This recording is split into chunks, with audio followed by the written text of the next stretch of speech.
Rupture consommée, FRDC Wazalendo, ça ne marche plus. Pouvons-nous dire que nous avons prophétisé dans les analyses et que nous y tombons aujourd'hui, que le Wazalendo devienne des véritables ennemis pour la FRDC véritable ennemi pour le Wazalendo? Bonjour, bonsoir. Nous vous saluons de partout, vous êtes en train de nous suivre. Nous, c'est Analysons Congo.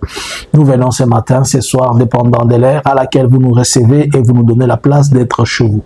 Nous sommes aujourd'hui le 2 avril 2026. Nous vous parlons de partout, vous pouvez nous suivre. Mettez cette vidéo dans le favori, laissez-nous un like, laissez-nous un bon commentaire et cette vidéo, vous en aurez peut-être besoin après. Recommandez-la à 10, à 100 personnes et laissez-nous votre commentaire avec un cœur. Suivez-nous partout, suivez-nous sur Facebook, YouTube, TikTok ainsi que Instagram. Nous vous encourageons de nous suivre sur Analysons Congo Swahili. Abonnez-vous massivement à cette chaîne Analysons Congo pour que nous arrivions à atteindre nos 100K. Alors, il s'est passé quelque chose dans les territoires de Mambasa. Trop étonnant. Jusque-là, on voit, ça ne se dit pas, ça ne se parle pas. Vous vous rappelez, nous vous avons parlé de l'attaque qui avait eu le week-end passé à Loloa, dans les territoires de Mambasa. Mambasa qui est à 80 et 100 km de Bunia. Et Mambasa est le village qui a été attaqué, le village de Loloa, c'est quelque chose comme 20 ou 40 km. L'attaque a eu lieu, c'était l'attaque qui s'était passée entre le 29 et le 30. Et ceux qui avaient attaqué là-bas, c'était des ADF Nalo. Nous avons dit qu'ils avaient emporté avec eux 320 personnes qui n'ont pas encore retourné. Après avoir pillé, ils sont partis avec dans la forêt. Étonnant, aujourd'hui, on a envoyé 14 têtes. C'est horrible ce que je suis en train de vous dire. Batindi 14 mitu ya batu bakati, mitu bakati, batindi yango na ba famille, batindi yango na ville. Ba image wana ko komona te mitu ya ba onyo so bakati wana basa ba jeunes, des jeunes garçons. Pourquoi? Puisque selon les sources que nous avons recueillies au niveau local, selon la société civile, il est dit que certains d'entre eux n'étaient pas en mesure de pouvoir payer la rançon et aussi c'était, on devait les tuer on devait faire ça pour envoyer le message aux autres membres de la famille. Jusque là, la FRDC n'a rien dit et la FRDC n'a mené aucune opération pour aller récupérer les personnes qui ont été décapitées. Nous nous posons la question, est-ce que c'est une complicité de l'autorité locale? Est-ce que l'autorité locale est impliquée ou comment? Par ailleurs, nous savons que l'Ouganda a dit que d'ici le 3, toutes ces forces seront récupérées, c'est-à-dire d'ici demain. Est-ce que ça va se mettre en exécution ou pas? Ou bien c'était juste une alerte pour avoir ce qu'il voulait, mettre la pression puisqu'il était question que le gouverneur qui était là, Luboya, sorte. Est-ce qu'il va sortir ou pas? Dossier à suivre. Il paraît que l'autre lot va aller après. Ils vont aller progressivement. Ceux qui envoient l'argent, on sort vos enfants, on sort leur famille, puisqu'ils sont 320. Donc, s'ils sonnent, je ne sais par quel moyen il faut des transactions, mais tout ceci porte à croire qu'il y a des complicités au niveau local. Il y a aussi des complicités dans l'autorité locale. Car les ADF d'aujourd'hui, on est en train de parler, ils ne sont pas les mêmes. Ils sont devenus eux-mêmes masqués par l'autorité locale qui est en train de jouer ces jeux-là. Selon plusieurs sources, la société civile se pose des questions. Pourquoi l'inaction du gouvernement et pourquoi Kinshasa n'en parle pas? On a amené ça dans un sac, on a envoyé dans un sac 14 têtes décapitées des gens.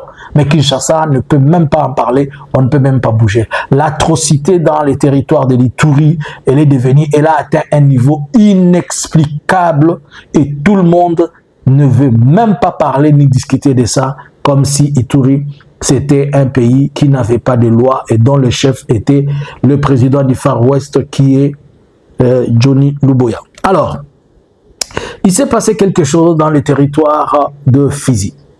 Dans le territoire, disons le territoire de Fizi, en même temps dans le Ouvira. Qu'est-ce qui se passe? D'après ce que nous avons récolté, d'après ce qui est dit, le général commandant 33e région militaire a discuté, je vous avais dit la fois passée, il était interdit au Wazalendo de se promener en armes à Baraka. Mais il y a eu l'extension de cette histoire. À la source, ce qui est dit, c'est que le commandant régent a interdit tout Wazalendo de porter une tenue neuve FRDC ou n'importe quelle tenue, que ce soit dans la ville de Baraka, que ce soit à Ouvira. Il est aussi interdit de porter, d'avoir avec eux des armes.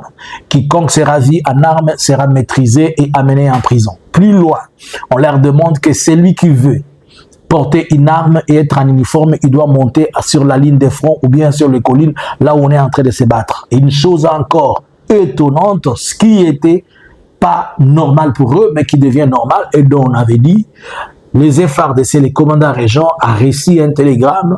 C'est dans ce cadre-là qu'il va passer cette information. Ils étaient ensemble avec le gouverneur, Jean-Jacques Peroussi, disant à Sewazalendo que quiconque oserait attaquer l'opposition AFC Barham 23, boum, celui-là, si on le tue, c'est son problème. Qui ne dit pas que c'est la FARDC qui les a envoyés. Qu'est-ce que vous entendez de ça? Nous avons dit et nous avons analysé plusieurs fois en disant qu'un jour, vous, les Wazalendo, vous serez traités comme des groupes armés et comme un groupe armé et comme des groupes rebelles. Et puisque vous n'allez pas figurer dans n'importe quel engagement, on va vous traquer et on va vous faire la peau. Si aujourd'hui la FARDC dit cela, c'est puisque la FARDC, elle veut marcher dans l'esprit des accords de Washington. Et dans les accords de Washington, le Wazalendo ainsi que les FDLR sont presque classés au même niveau. Les FDLR sont classés comme étant un groupe étranger génocidaire, mais les Wazalendo comme étant des groupes de bandits armés. Et notamment dans plusieurs rapports des Nations Unies, ils sont pointés du doigt. Même leurs chefs sont pointés du doigt, de personnes telles que les Nzangi et consorts et les Mbindoulé, ça viendra après. Mais pour le moment, si la FARDC a dit cela, cela sous-entend que la FARDC ne peut plus faire une opération ouverte avec eux. Qu'adviendra-t-il de leur paiement qu'ils recevaient du gouvernement? Est-ce que le gouvernement coupe aussi les financements? Est-ce que le gouvernement ne va plus opérer, ne va plus aller en opération avec le Wazalendo? Ils ne vont plus s'aligner sur la même ligne de front ou commun. Par ailleurs, nous savons que tous les FDLR se sont déversés dans les Wazalendo. Et tous les Wazalendo sont désertés. La majorité des FDLR se sont déversés dans les Wazalendo. Donc il est difficile aujourd'hui d'identifier les Wazalendo et les FDLR. Nous sommes au 4e jour. Depuis que l'opération neutralisation des FDLR a commencé, 0 FDLR attrapé, 0 neutralisation. Par ailleurs, le gouvernement prend la décision de commencer et de dire aux Wazalendo de sortir, de se démilitariser, si on peut le dire, de ces zones-là, telles que les grandes zones, telles que Uvira et aussi Baraka. N'oubliez pas, il y a aussi un autre problème. Vous vous rappelez de l'histoire dont nous avons parlé des 40%. Les 40% qui étaient les revenus que le Wazalendo percevait des pétroliers, c'est-à-dire de toutes les transactions pétrolières lorsque le pétrole ou le carburant, c'est-à-dire le pétrole en général, il quittait le port de Kigoma, il arrivait à Uvira, ou bien il devait traverser par la frontière de Gatumba. Les le Wazalendo percevait 40% et les 60% revenaient au gouvernement. Mais aujourd'hui, le gouvernement a refusé catégoriquement que les Wazalendo ne prennent plus cet argent, puisque selon le gouvernement, ça doit être versé dans les trésors publics, et que lorsqu'il est versé dans les trésors publics, les Wazalendo vont recevoir celle-là à partir de ce qui leur sera déversé comme étant une petite prime. Mais chose que les Wazalendo ne veulent pas, puisque pour le Wazalendo, le gouvernement dit des choses et le gouvernement ne les exécute pas. Donc pour le Wazalendo, ils pensent qu'ils ne vont pas avoir cet argent. Cette situation ne va-t-il pas? Puisque déjà, il y a une semaine que les Wazalendo disaient ouvrir le feu sur le commandant régent. Et maintenant, aujourd'hui, est-ce que les Wazalendo vont accepter ces 2 grandes mesures qui sont prises? 3 presque. 1, ne plus percevoir cet argent. Là, on parle de Uvira, Baraka et partout, il y a les Wazalendo là-bas. 2, ne plus se retrouver dans les grandes villes, alors qu'eux, ils doivent être dans la ville pour vivre. Puisqu'ils n'ont pas autre chose à faire, c'est lorsqu'ils tracassent la population qu'ils vivent. Maintenant qu'on les dit même à Uvira de ne pas être en tenue, il doit être en tenue civile, il ne doit pas être porteur d'armes, cela ne va-t-il pas encourager le banditisme urbain? Ne va-t-il pas encourager le banditisme, puisque comme ils sont porteurs d'armes et comme ils sont des armes, donc facilement ils peuvent se permettre dans la nuit ou dans la journée de tracasser qui ils peuvent. Par ailleurs, leur demander de ne pas affronter les M23. Alors que pour eux, ce sont les M23 qui sont considérés, l'AFC M23 est considéré comme leur ennemi. C'est-à-dire, ils vont plus faire la guerre et à la fois à l'AFC M23, ils vont plus attaquer les postes de Turaneo, ils vont plus attaquer partout où ils se trouvent. C'est pour dire que désormais, ils ne sont plus importants. Et comme ils ne sont plus importants, cela veut dire que la FARDC va maintenant tourner les canons et le neutraliser. Qu'adviendra-t-il? Est-ce que ce n'est pas un conflit ou bien une autre guerre qui va s'ouvrir entre les amis d'hier vont se neutraliser? Je l'avais dit un jour, je le disais plusieurs fois. Le Wazalendo, un jour, vous allez être traité comme étant de bandits armés et les FARDC vont recevoir l'ordre de faire des opérations sur. Peut-être là, on est en train de les faire en douceur. Par exemple, le chef s'est dit quand même, ces gens m'ont servi, ils ont été avec moi, est-ce que je dois me comporter avec eux comme ça? Félix évitait à ces deux problèmes, maîtriser les Wazalendo et les FDLR. Il ne peut pas tuer directement les Wazalendo, mais il cherche un mécanisme pour les amadouer, puisqu'il va se dire quand même, ils m'ont servi, ils ont été là. Et les FDLR dont il n'est pas à mesure de pouvoir maîtriser, qu'est-ce qu'il va faire? Il est obligé de pouvoir aussi trouver un mécanisme. Mais ça fait, nous sommes en train d'aller au 4e jour, depuis qu'on a lancé l'opération de neutralisation des FDLR. On n'a même pas vu un seul FDLR. Ils ont envoyé juste le message aux FDLR de déposer les armes. Est-ce que les délais impartis selon les CONOPS, les délais impartis selon le calendrier, puisque le calendrier a déjà été suffisamment débordé, va-t-il être respecté cette fois-ci? Est-ce que ce calendrier-là va apporter des fruits? On se pose des questions. Moi, je pense et je crois que les Wazalendo et les FAE et les FDLR vont faire une coalition. C'est ce que moi je pense. Ils vont faire une coalition. Et cette coalition, ils vont l'appeler, ils vont les dénommer n'importe comment. S'ils vont appeler ça Bamba Bamba Tchétch, c'est eux. Peut-être ils vont dire coalition de rénover pour les renouvellements, des renouvellements de ceci. Ils vont faire leur coalition. Ils vont être à la fois hostiles au gouvernement et ils vont être à la fois hostiles au AFC. Puisqu'ils ne peuvent pas aller vers les AFC, puisqu'ils en allant vers les AFC, ils ont les FDLR. On doit maîtriser les FDLR. Ils ne vont plus aller se rallier au gouvernement, puisque le gouvernement cherche à les neutraliser. Alors, ils vont devenir une troisième force qui va se retrouver entre deux forces qui les combattent.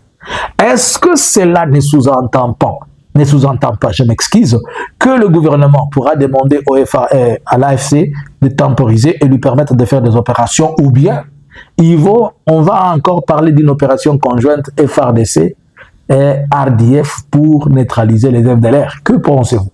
Puisque ici, nous avons les AFC Barème 23 qui combattent à la fois les Wazalendo et les FDLR.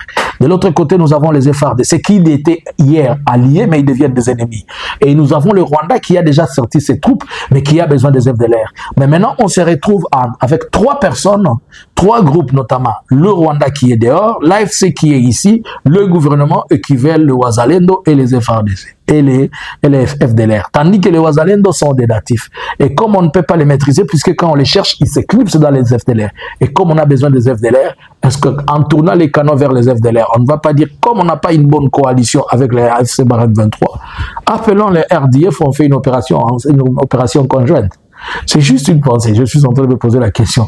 Et si cette opération conjointe arrive, comment va-t-elle être? Ça va être impossible.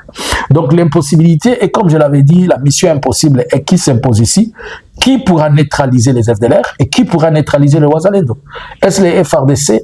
On ne sait pas. Est-ce les gouvernements? Est-ce que les AFC? On ne sait pas. Et comme on l'a dit, de ne plus tirer sur l'AFC Barème 23, de ne plus provoquer.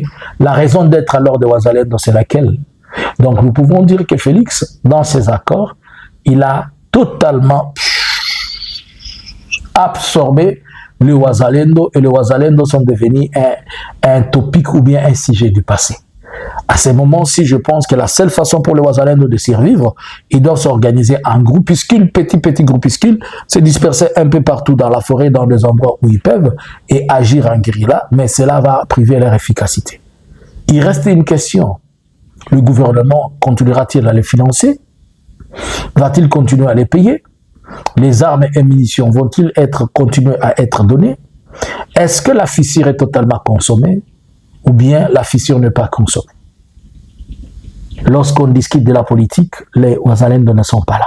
Et lorsque les décisions politiques sortent, les Wazalendo ne sont pas là. Donc à ce moment-ci, les Wazalendo peuvent croire que ce sont les FARDC qui sont localement, qui sont leurs problèmes, alors que leur problème est ailleurs, est à Kinshasa. C'est pourquoi j'avais dit un jour aux Wazalendo, je m'adressais à ces Wazalendo. Vous avez dit que vous ne faites pas la politique n'est pas la vôtre. Voilà comment la politique joue de vous. La politique se joue de vous. Vous étiez en train de vous crier ici que vous étiez des Pomba et tout ça.